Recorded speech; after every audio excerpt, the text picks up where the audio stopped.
জানিয়ে দিব এই মুহূর্তে আমাদের হাতে এসেছে গুরুত্বপূর্ণ আপডেট আন্তর্জাতিক সংবাদের শিরোনাম। শুরুতেই থাকছে ভয়ঙ্কর পারমাণবিক ক্ষেপণাস্ত্র উৎক্ষেপণ ইরানের। এবারে জানিয়ে দিব ইসরায়েলের সেনা ক্যাম্প ইরানের ব্যাপক হামলা। এদিকে হাসিনা পুত্র জয়ের হুঙ্কার, নির্বাচন পণ্ডু করে দেবে আওয়ামী লীগ। সব শেষে জানিয়ে দিব ভেনেজুয়েলার সঙ্গে আলোচনা শুরু করতে পারে যুক্তরাষ্ট্র, বললেন ট্রাম্প। এতক্ষণ শুনছিলেন হাতে থাকা আপডেট সংবাদের শিরোনাম, এবারে বিস্তারিত। তবে তার আগে অনুরোধ রইল ভিডিওটিতে একটি লাইক এবং কমেন্ট করে জানিয়ে দিন ভিডিও সম্পর্কে আপনার মূল্যবান মতামত। আরও জানিয়ে দিন ভিডিওটি কোথা থেকে দেখছেন বা কোন জেলা থেকে দেখছেন। ভয়ঙ্কর পারমাণবিক ক্ষেপণাস্ত্র উৎক্ষেপণ ইরানের। আন্তর্জাতিক বিভিন্ন গণমাধ্যম সূত্রে জানা গেছে, ইরান একটি অত্যাধুনিক পারমাণবিক ক্ষমতা সম্পন্ন বলে সন্দেহ করা ক্ষেপণাস্ত্র পরীক্ষামূলকভাবে উৎক্ষেপণ করছে। আকাশ জুড়ে ধোঁয়ার রেখা আঁকতে থাকা এই উৎক্ষেপণ মুহূর্তেই উদ্বেগ বাড়িয়ে তুলছে প্রতিবেশী দেশগুলো থেকে বিশ্ব শক্তিগুলো পর্যন্ত। স্থানীয় কর্মকর্তাদের বরাতে জানা গেছে, দেশের দক্ষিণাঞ্চলের কৌশলগতভাবে গুরুত্বপূর্ণ দাসোতে কাবির পরীক্ষা কেন্দ্র থেকে ক্ষেপণাস্ত্রটি উৎক্ষেপণ করা হয়।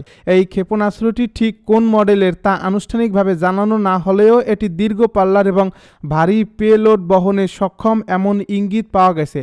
প্রত্যক্ষদর্শীরা জানিয়েছেন, ভোরের আগে হঠাৎ করেই তীব্র আলো ও বিকট শব্দ কেঁপে ওঠে আশপাশের এলাকা। আকাশে উঠে যাওয়া ক্ষেপণাস্ত্রটি কয়েক মিনিটের মধ্যেই রাডারের বাইরে চলে যায় বলে দাবি করছেন সামরিক পর্যবেক্ষকেরা।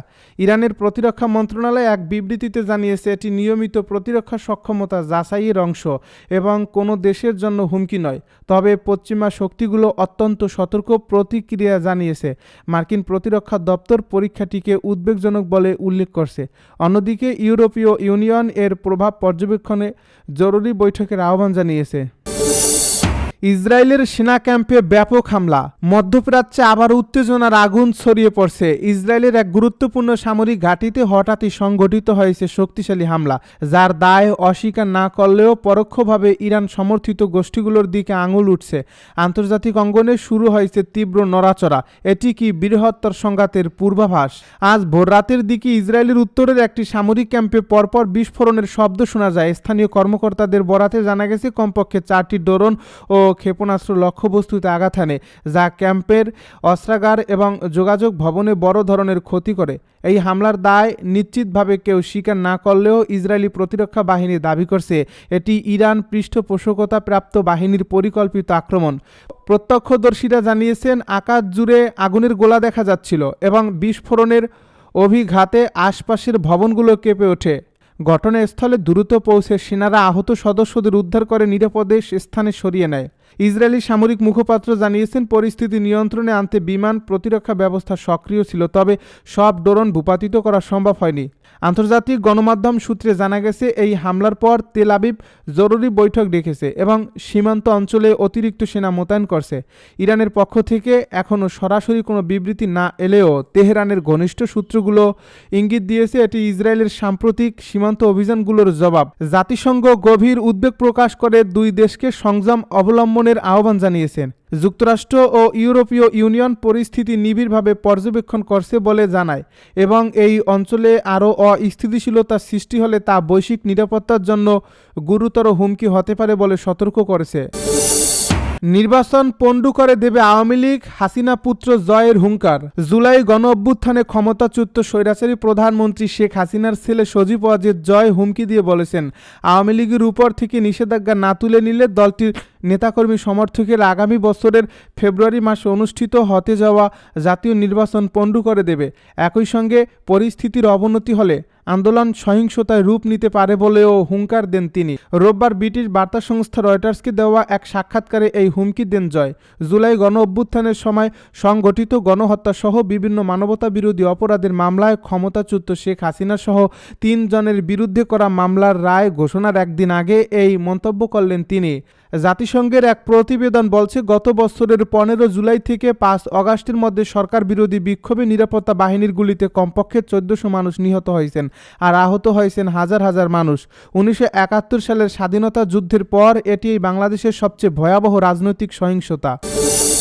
ভেনেজুয়েলার সঙ্গে আলোচনা শুরু করতে পারে যুক্তরাষ্ট্র, জানালেন ট্রাম্প। মার্কিন প্রেসিডেন্ট ডোনাল্ড ট্রাম্প গতকাল রোববার বলেছেন, ভেনেজুয়েলার প্রেসিডেন্ট নিকোলা মাদুরোর সঙ্গে যুক্তরাষ্ট্র আলোচনা শুরু করতে পারে। ক্যারিবীয় সাগরে ব্যাপক মার্কিন সামরিক শক্তি মোতায়েনের মধ্য দিয়ে ওয়াশিংটনের ক্রমবর্ধমান চাপের মুখে থাকা মাদুরো সরকার প্রথমবারের মতো এ ধরনের ইঙ্গিত পেল।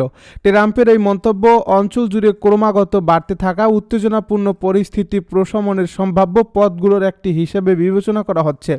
রোববার ওয়াশিংটনের উদ্দেশ্যে রওনা করার আগে ফ্লোরিডার ওয়েস্ট পাম বিচে সাংবাদিকদের ট্রাম্প বলেন, মাদুরোর সঙ্গে আমাদের কিছু আলোচনা হতে পারে, আর সেটির ফল কি হয় তা দেখা যাবে। তারা কথা বলতে আগ্রহী হবেন। মাদুরোর সঙ্গে সম্ভাব্য আলোচনার বিষয়ে ট্রাম্প বিস্তারিত বলেননি। যুক্তরাষ্ট্রের অভিযোগ, মাদুরো অবৈধ মাদক বাণিজ্যের সঙ্গে সম্পৃক্ত, যদিও মাদুরো বরাবরই অভিযোগ অস্বীকার করে আসছেন। গত সপ্তাহে ট্রাম্প প্রশাসনের জ্যেষ্ঠ কর্মকর্তারা ভেনেজুয়েলাকে লক্ষ্য করে সম্ভাব্য সামরিক অভিযানের বিভিন্ন বিকল্প নিয়ে হোয়াইট হাউসে 3 দফা বৈঠক করেছেন। ভেনেজুয়েলা ভূখণ্ডের ভেতরে স্থল হামলার পরিকল্পনা নিয়েও পর্যালোচনা হয়েছে। নাম প্রকাশ না করার শর্তে কয়েকজন কর্মকর্তা রয়টার্সকে এমন তথ্য দিয়েছেন। গত শুক্রবার ট্রাম্প বলেছেন, ভেনেজুয়েলা প্রশ্নে তিনি অনেকটাই মন স্থির করে ফেলেছেন। খুব শীঘ্রই ভেনেজুয়েলা প্রশ্নে কোনো সিদ্ধান্ত আসতে পারে বলে ইঙ্গিত দিয়েছেন তিনি। ডোনাল্ড ট্রাম্পের সর্বশেষ মন্তব্যের বিষয়ে প্রতিক্রিয়া জানতে ভেনেজুয়েলার যোগাযোগ মন্ত্রণালয়ের সঙ্গে যোগাযোগ করেছিলেন রয়টার্স, তবে তাৎক্ষণিকভাবে সাড়া পাওয়া যায়নি। গতকাল রোববার মার্কিন পররাষ্ট্রমন্ত্রী মার্কো রুবিও বলেছেন, যুক্তরাষ্ট্র কথিত মাদক পাচারকারী সংগঠন কার্টেল দে লস সোলসকে বিদেশি সন্ত্রাসী সংগঠন হিসেবে ঘোষণার প্রস্তুতি নিচ্ছেন। এই ঘোষণা দেওয়ার পর যুক্তরাষ্ট্রে অবস্থানকারী কোনো ব্যক্তি ওই গোষ্ঠীকে কোনো ধরনের সহায়তা দিলে তা অপরাধ হিসাবে গণ্য হবে। মার্কিন কর্মকর্তাদের অভিযোগ, কার্টেল দে লস সোলস ভেনেজুয়েলার কুখ্যাত গ্যাং তেরেন দে আরাগুয়ার সঙ্গে মিলে যুক্তরাষ্ট্রে অবৈধ মাদক পাঠায়। এই গ্যাংকে ওয়াশিংটন আগেই বিদেশি সন্ত্রাসী সংগঠন হিসাবে চিহ্নিত করছে। ডোনাল্ড ট্রাম্প প্রশাসন আরও অভিযোগ করেছে, মাদুরোই কার্টেল দে লস সোলস পরিচালনা করেন, যদিও মাদুরো এসব অভিযোগ অস্বীকার করে আসছে। রবিওর এই ঘোষণার পর যুক্তরাষ্ট্র মাদুরোর মালিকানাধীন স্থাপনা ও ভেনেজুয়েলার ভেতরের অবকাঠামোতে হামলা করতে পারে কিনা এমন প্রশ্নে ট্রাম্প বলেন, আমাদের এমন পদক্ষেপ নেওয়ার সুযোগ আছে, তবে আমরা বলছি না যে এখনই সেটা করব। ট্রাম্প ইঙ্গিত দিয়েছেন তিনি মাদুরোর প্রতি চাপ অব্যাহত রাখবেন। 2013 সাল থেকে ক্ষমতায় থাকা মাদুরোকে যুক্তরাষ্ট্র ভেনেজুয়েলার বৈধ প্রেসিডেন্ট হিসেবে স্বীকৃতি দেয়নি।